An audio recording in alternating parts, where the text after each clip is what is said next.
सभी का स्वागत है चौथे लेक्चर में। अभी थर्ड लेक्चर तक मैंने आपको बहुत सारी चीज़ें पढ़ा दी है लगभग। फोर्थ लेक्चर में इतना कुछ है नहीं, तो मैं ये नॉर्मल से डिजीज़ के बारे में आपको बताऊंगा, एंटीबायोटिक्स एंड एंटीवायरल के बारे में आपको बताऊंगा। एंड उसके बाद फिजिक्स और केमिस्ट्री वाले पोर्शन पे आएंगे। खैर वो उतना बड़ा पोर्शन नहीं होने वाला, तो फिजिक्स का जो 1 से 2 लेक्चर में ख़त्म हो जाएगा एंड केमिस्ट्री का वही 1 लेक्चर में। उसके बाद कुछ क्वेश्चंस मैं दूंगा आपको जो आप सॉल्व करेंगे, और बिलीव यू मी उसके बाद आपको सवाल आसान लगने वाले हैं इन सब के बाद। तो अभी मैं स्टार्ट करता हूँ डेंगू और चिकनगुनिया। मैंने डेंगू एंड चिकनगुनिया को एक साथ इसलिए लिख रखा है, इसका एक रीज़न है। डेंगू एंड चिकनगुनिया गुनिया ये दोनों एक ही मॉस्किटो से होते हैं, उन्हें हम कहते हैं एडीज मॉस्किटो। याद रखना नाम कि इसका कैरियर कौन होता है, इसे हम कहते हैं carrier of dengue and chikungunya. कई बार सवाल में पूछा जा सकता है, नहीं यूपीएससी में तो कोई छोटे मोटे एग्जाम्स में आपको जरूर दिखेगा ये। और क्या पता कभी यूपीएससी भी 1 नंबर फ्री में देना चाहे, 1 या 2 नंबर प्रीलिम्स में देना चाहे फ्री में 2 नंबर, तो ये सवाल पूछ ले कि बताओ मेरे को कि डेंगू और चिकनगुनिया का कैरियर कौन है। तो इसका एडीज मॉस्किटो होता है। और मलेरिया का जो होता है वो होता है एनोफिलीस। बच्चे बहुत कंफ्यूज हो जाते हैं इसी चीज़ में, एनोफिलीस मॉस्किटो, कि किसका कैरियर कौन था। ठीक है। ट्यूबर प्रोसेस किस वजह से होता है? ये एक माइक्रोबैक्टीरियम ट्यूबरक्लोसिस, माइक्रोबैक्टीरियम ट्यूबरक्लोसिस की वजह से होता है ये ट्यूबरक्लोसिस। ये सब इसके कैरियर से, जिनकी वजह से ये डिजीज़ होता है। ठीक है। इसके बाद मैं आपको बता दूँ, सॉरी का स्क्रीन चला गया, आई मीन वो कैमरा चला गया, कोई इशू नहीं, मैं आपको आगे पढ़ाता हूँ। डेंगू चिकनगुनिया के बारे में बात करते हैं। पहले डेंगू के बारे में थोड़ा सा बात कर लेते हैं। थोड़ा सा डेंगू के बारे में बात कर लेते हैं। ठीक है। डेंगू में दो होते हैं, डेंगू के दो कैटेगरी है। एक तो है सिर्फ डेंगू फीवर, और एक होता है डेंगू हेमोरैगिक फीवर। दोनों डेंगू के टाइप है, और दोनों की जो सिम्टम्स है वो बिल्कुल सेम है, बस थोड़ी सी अंतर है इसमें। जैसे सिम्टम्स के रूप में आपको क्या दिखेंगे कि बॉडी एक होगा, हाँ बॉडी एक होगा, हेडेक होगा,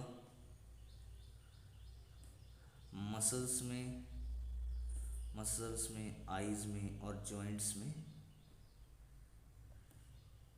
पेन होगा। यहाँ पर ये सारे सिम्टम्स तो होंगे ये वाले, but plus bleeding from knows, नाक से खून निकलेगा, और red spot on body,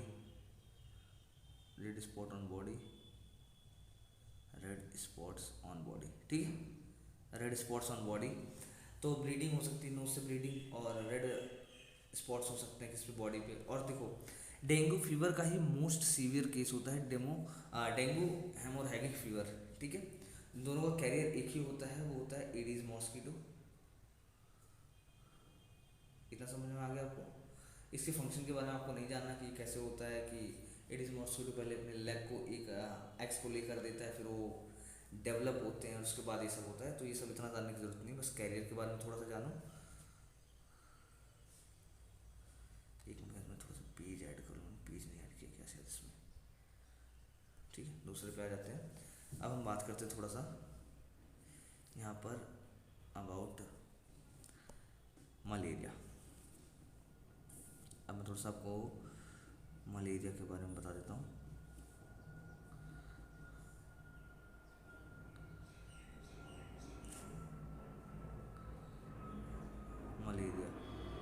malaria का जो कैरियर होता है वो होता है एनोफिलीस मॉस्किटो,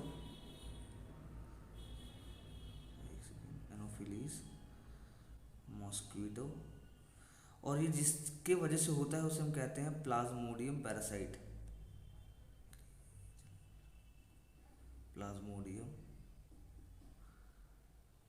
सॉरी गाइस, ये पेन चल नहीं रहा, आई डोंट नो क्यों। दूसरा ले लीजिए, थोड़ा सा रुकिए। प्लाज्मोडियम पैरासाइट की वजह से होता है। ठीक है। इसके भी स्टेजेस कुछ ऐसे ही है। जैसे इसमें भी बॉडी एक दिखता है। हाँ, एक और चीज़, डेंगू में एक चीज़ होती है जिसे हम कहते हैं इसमें प्लेटलेट्स, मैंने आपको बताए थे, प्लेटलेट्स डाउन हो जाता है। प्लेटलेट डाउन का मतलब ब्लड क्लॉटिंग वगैरह आपको प्रॉपरली नहीं हो पाएगी।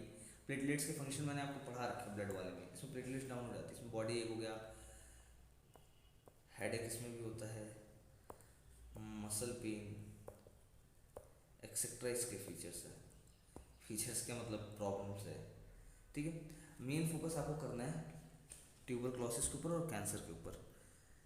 अगला जो टॉपिक मैं पढ़ाने जा रहा हूँ वो है ट्यूबरक्लोसिस के ऊपर। ये थोड़ी थोड़ी चीज़ें आप जान लीजिए, इससे ज़्यादा जानने की ज़रूरत है नहीं, क्योंकि ये टॉपिक बहुत रेयरली पूछा जाता है। कि फिलहाल कैंसर के बारे में पूछ लिया जाता है, क्योंकि कैंसर अभी हाल ही में बहुत ज़्यादा न्यूज़ में है अपने कार्टी सेल थेरेपी की वजह से। ये हाल ही में नया थेरेपी आई है जो कैंसर को ट्रीट करेगी। ये टी सेल की, मैंने बताया था ना आपको कि वाइट ब्लड सेल्स में बी सेल और टी सेल होते हैं, तो ये टी सेल की हेल्प से ये थेरेपी है, कार्टी सेल थेरेपी, ठीक है। तो मैं अभी पहले ट्यूबरक्लोसिस के बारे में आपको बता देता हूँ। इसका कैरियर होता है माइक्रोबैक्टीरियम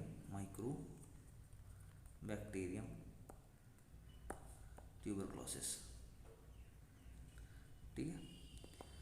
इसके ट्यूबरक्लोसिस क्या करता है, ये स्पेशली लंग्स को इफेक्ट करता है। क्या हो गई, सॉरी, ये स्पेशली लंग्स को इफेक्ट करता है।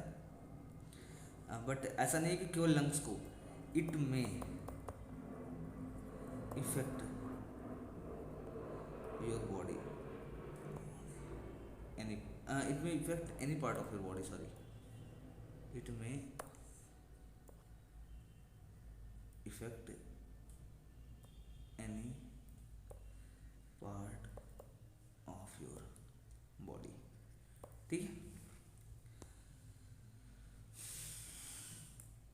ट्यूबरक्लोसिस जो है ये कैन स्प्रेड थ्रू एयर, मतलब जैसे मान लो एक बंदा है जिसका नाम क्या है, मान लो अभी नाम है इसका, यहाँ पे एक बंदा है, इसका नाम क्या है, मान लो इसका नाम हो गया रमेश, ठीक है। मान लो इसे रमेश को टीबी है, ठीक है, और रमेश ने स्नीज किया तो पार्टिकल्स जो है वो ऐसे एयर में आ जाएंगे, और इसे अगर इसने अभी ने इनहेल कर लिया तो इसको भी ट्यूबरक्लोसिस होने के सबसे ज़्यादा चांसेस रहेंगे। खैर एक चीज़ बताता हूँ, ट्यूबरक्लोसिस जो है वो देखो दो तरह की डिजीज़ होती हैं, मैंने आपको पहले बताया था, मैं पहले थोड़ा समझा देता हूँ आपको। एक डिजीज़ होती है जो डीएनए की, देखो जिसका जेनेटिक मटेरियल, एक सेकंड सुनिए, सही से बता लीजिए। देखिए दो तरीके की डिजीज़ होती है, एक जो होती है वायरस की वजह से और एक जो होती है बैक्टीरिया की वजह से, ठीक है। और अब वायरस में भी दो केस होते हैं, एक होता है जिनका जेनेटिक मटेरियल डीएनए होता है, और एक होता है जिनका जेनेटिक मटेरियल आरएनए होता है, टेरियल आरएनए होता है, ठीक है। डीएनए वाले केस में मैंने आपको बता रखा था कि वायरस में जो जेनेटिक मटेरियल होता है वो डीएनए भी हो सकता है, आरएनए भी हो सकता है, ठीक है। वायरस और बैक्टीरिया के बेसिस पे हमने दो क्लासिफिकेशन किया है कि इसका कैरियर कौन है, ये किसकी वजह से हो रहा है, वायरस की वजह से हो रहा है या फिर एक बैक्टीरिया की वजह से होता है, ठीक है। देखो जेनेटिक मटेरियल अगर डीएनए है तो दो तरीके की डिजीजेज होती हैं, एक हेपेटाइटिस बी, और कोई भी पॉक्स, जैसे तुमने सुना होगा चिकन पॉक्स हो गया, एक होता है काउ पॉक्स हो गया, या फिर बहुत कोई भी पॉक्स होगा तो उसका जो जेनेटिक मटेरियल होगा वो डीएनए होगा। और अगर हेपेटाइटिस बी हुआ तब भी उसका जो कैरियर होगा वो एक उसका जो जेनेटिक मटेरियल होगा वो डीएनए ही होने वाला है। और बाकी उसके अलावा जितनी भी आपको बीमारियां मिलेंगी उसमें मैक्सिमम में जेनेटिक मटेरियल आरएनए रहता है। अब बैक्टीरिया के बारे में थोड़ा सा बता देता हूँ। देखो वायरस और बैक्टीरिया से कॉज होने वाले डिजीज में अंतर क्या होता है। वायरस से जो डिजीजेस होती हैं they can only be treated by hit and trial. आपको कोई भी दवाई देता है डॉक्टर, तो हिट एंड ट्रायल के मेथड से देता है कि ये दवाई ले जाओ, इसे खाओ, फिर 10 दिन बाद आकर के मेरे को दिखाना। आप 10 दिन बाद उसके पास वापस जाते हो, हाँ ये देखिए अगर वो काम कर गई तो ठीक है, वरना वो दवाई थोड़ी सी चेंज कर देता है। देखो वायरस और बैक्टीरिया में ये अंतर होता है कि वायरस की जो डिजीजेज होती है ना, ये अरे मैंने इसे क्रॉस क्यों किया, सॉरी, क्या हो रहा है यार। ये जो वायरस से रिलेटेड डिजीजेज होती हैं, ये आप इन्हें वायरसेस को किल नहीं कर सकते कभी भी। वायरस से रिलेटेड जो डिजीज़ होती हैं, इन्हें ठीक करने का एक ही तरीका होता है कि आपकी जो इम्यूनिटी है वो इसका या तो यूज टू हो जाए या फिर इसमें डिफेंसिव हो जाए, तभी आप बचाया जा सकता है। लेकिन बैक्टीरिया को हम किल कर सकते हैं। तो टीबी एक बैक्टीरिया की वजह से होता है, जिस बैक्टीरिया का नाम है माइक्रोबैक्टीरियम ट्यूबरक्लोसिस। तो टीबी का जो इलाज है, जो इसका प्रिस्क्रिप्शन है, डेट इज़ ईजिली अवेलेबल। तो हम अब टीबी को इतना सीवियर नहीं मानते हैं, ठीक है। बट मैंने आपको एक चीज़ बताई थी कि जो ड्रग एब्यूज़ का इंक्रीज़ हुआ है हाल ही में, कुछ पिछले एक डिकेड में, जब से हम लोग बहुत ज़्यादा मेडिकल मेडिसिन प्रोडक्शन में आ गए। आपको पता होगा कि इंडिया को फार्मेसी ऑफ द वर्ल्ड कहा जाता है। इसका कारण ये है कि हम जेनेरिक मेडिसिन के इस वक्त गॉड लेवल पे हैं, कि हम किसी भी दवाई के मतलब मैक्सिमम जेनेरिक मेडिसिन हम बनाते हैं, और इवन खुद की यूजेस तो कंप्लीट कर रहे हैं, प्लस हम बाहर सप्लाई भी करते हैं। और ड्रग एब्यूज़ की वजह से जो इसकी बैक्टीरिया है ये माइक्रोबैक्टीरियम ट्यूबरक्लोसिस, इसने इसकी दवाई के खिलाफ एक इन्वायरमेंट से डेवलप कर लिया कि इससे कोई भी इफेक्ट नहीं पड़ता है इससे, ठीक है। I hope you get it, इतना आपको पता लग गया। अगला है वायरस की वजह से जो बीमारी हुई, मैंने ये बता दिया आपको। अब इसके बाद हम थोड़ा सा चलते हैं कैंसर के ऊपर, ठीक है। Now it's time for the cancer. Cancer से पहले मैं थोड़ी सी बेस बिल्डिंग टाइप का काम करना चाह रहा हूँ। जैसे देखो, हमारा जो डिवीज़न ऑफ सेल होता है, मैंने आपको बताया था कि डिवीज़न ऑफ सेल,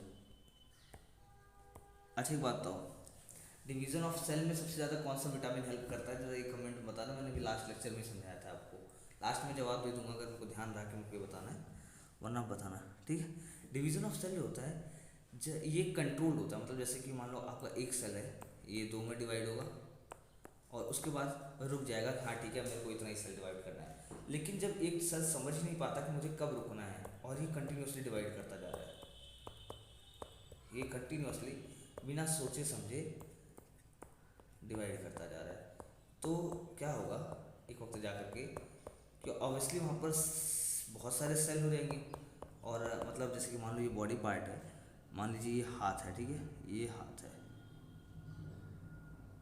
ठीक है। जब बहुत ज़्यादा सेल होंगे तो यहाँ पे एक ऐसे टिश्यू सा बनाएगा ना, ये ऐसे उठ सा आएगा। तो ये जो उठ गया इस वाले हिस्से को, जब सेल का डिवीज़न अनकंट्रोल्ड सेल डिवीज़न, तो क्या करेगा, ऐसे कॉज कर लेगा, एक टिश्यू बना लेगा, एक लंप सा बन जाएगा, और इसी को हम कहते हैं ट्यूमर, ठीक है। जैसे आपने सुना होगा ब्रेन ट्यूमर हो गया, ये डिजीज तो आपने सुनी होगी। ट्यूमर इसी को कहते हैं जब अनकंट्रोल्ड डिवीज़न ऑफ सेल। और इसका जो कंट्रोल डिवीज़न होता है वो किसकी वजह से होता है, रुको मैं बता देता हूँ आपको। The division of cell is controlled by brain. Specifically किससे? देखो एक सेल जो हो एक इनवॉलेंट्री फंक्शन है, सेल का डिवीज़न जो है वो इनवॉलेंट्री है, वो हमारे कंट्रोल के अंदर नहीं है। तो इसको कौन करेगा? ब्रेन का जो लास्ट वाला हिस्सा होता है, फोर ब्रेन, मिड ब्रेन और हिंज ब्रेन, इसको हिंज ब्रेन करता है, ठीक है। ट्यूमर 2 तरीके के होते हैं, एक होता है बेनाइगन, एक सेकंड चल, एक होता है बेनाइन, एक होता है मैलिग्नेंट। देखो जैसे ये ट्यूमर हो गया और ये एक ही जगह पे स्टेबल हो गया, मान लीजिए ये हाथ है आपका ना हो, मतलब ये मान लीजिए किसी का हाथ है और उसका से बेनाइन ट्यूमर हो गया, ठीक है ऐसे, और ये एक ही जगह पे एक ट्यूमर हो गया और ये एक ही जगह पे ऐसे स्टेबल है, मतलब मूवमेंट नहीं कर रहा, तो इसको हम कहेंगे बेनाइन ट्यूमर, ठीक है। इसका ये कैसे लिख सकते हैं, tumour fixed at a spot. लेकिन इसमें क्या होता है, जब यही ट्यूमर आपके ब्लड में सर्कुलेट करने लगे और जगह जगह पे जाकर के ट्यूमर कॉज करे, तो इसे मैलिग्नेंट ट्यूमर कहते हैं। Tumour that spread with your blood, with your blood. Malignant tumour को ही हम कैंसर का नाम देते हैं, मैलिग्नेंट ट्यूमर को ही हम कैंसर का नाम देते हैं। ठीक है, ये आसानी से रिमूव किया जा सकता है। एक सेकंड गाइस,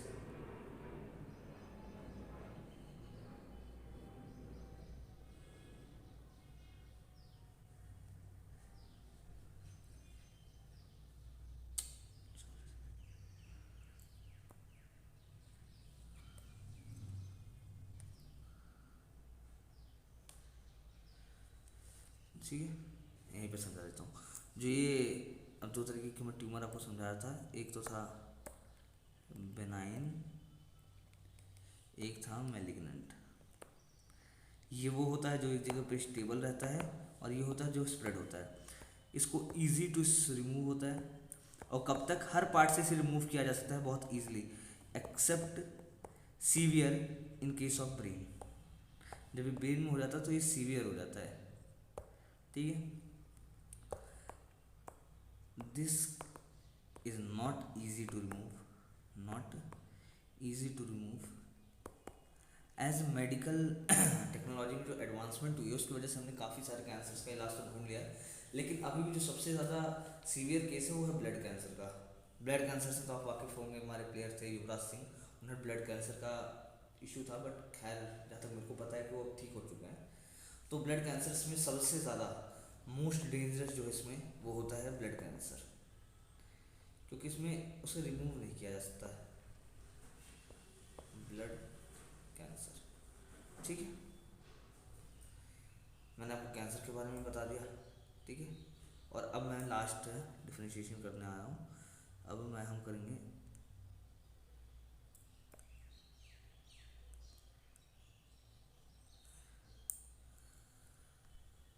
अब लास्ट में देखते हैं इसका, इसमें लाइन का क्या ऑप्शन है कुछ कि यहीं से लाइन खींचा जा सके, ना ना,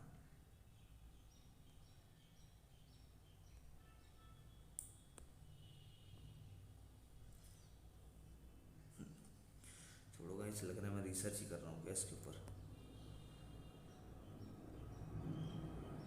ठीक, अभी आपको इतना क्लियर हो गया कि बेनाइन ट्यूमर क्या होता है। बेनाइन ट्यूमर होता है जो ट्यूमर एक जगह पे स्टॉप हो जाए, मतलब एक जगह पे ही रहे, एक स्पॉट पे सॉरी।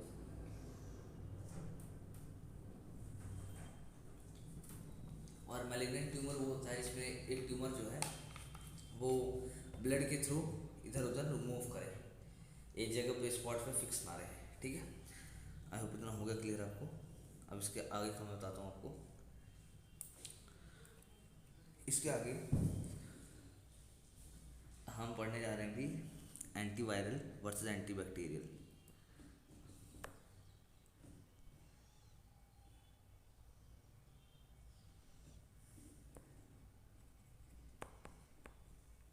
एंटीवायरल और एक होता है एंटी बैक्टीरियल।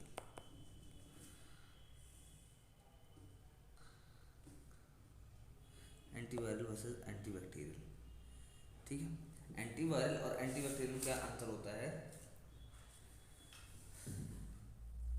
इसी एंटीबैक्टीरियल को ही हम एंटीबायोटिक भी कहते हैं। ठीक है, आपने सुना होगा एंटीबायोटिक, कि ये एंटीबायोटिक लेना है, ये नहीं लेना है, ये सब डॉक्टर ने आपको प्रिस्क्राइब जरूर किया होगा कभी ना कभी। देखो, इसमें सबसे पहला होता है it is used against virus. दूसरा पॉइंट है it doesn't kill virus whether makes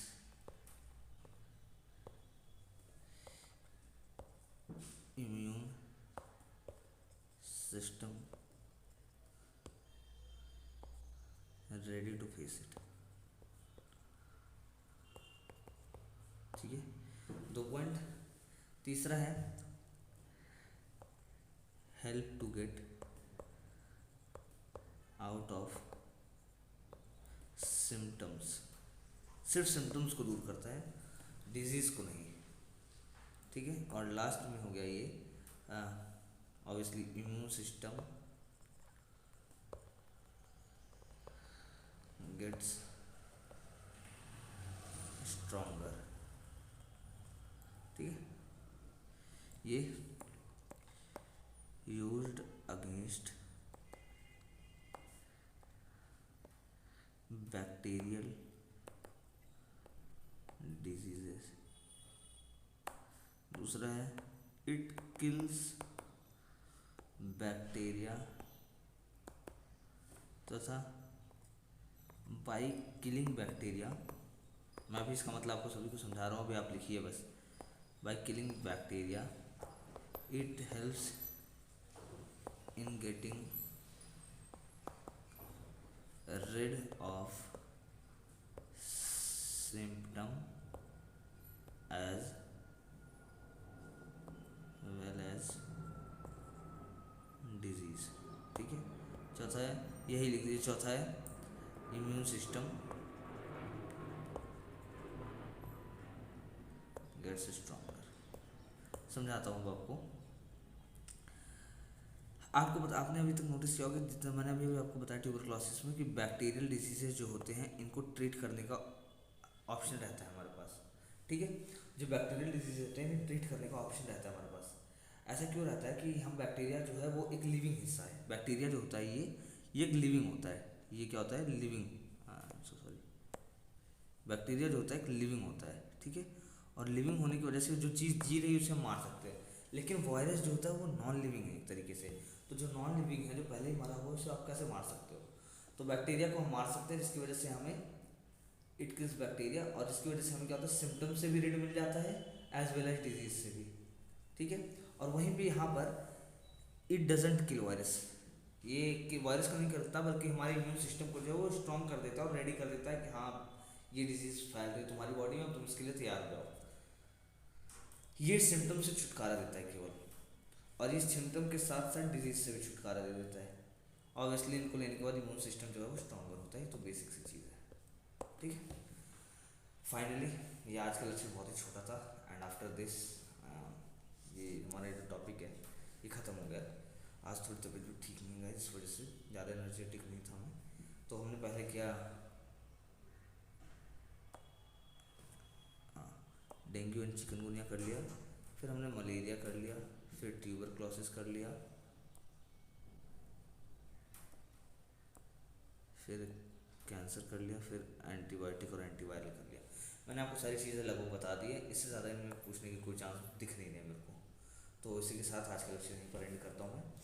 अब बहुत जल्दी आप लोगों को फिजिक्स के और केमिस्ट्री के लेक्चर मिलेंगे, जिसमें बहुत ही कम पढ़ाया गया है, तो बहुत ही कम कंटेंट है पढ़ाया गया। पढ़ाने को तो इतना पढ़ाया जा सकता है कि आप सोच नहीं सकते, बट मैं आपको यहाँ पर यूपीएससी के लिए तैयार कर रहा हूँ, ना कि पीएचडी कराने के लिए। तो आज का लेक्चर यहीं पे ख़त्म करते हैं, मिलते हैं अगले लेक्चर में, तब तक के लिए ओके बाय।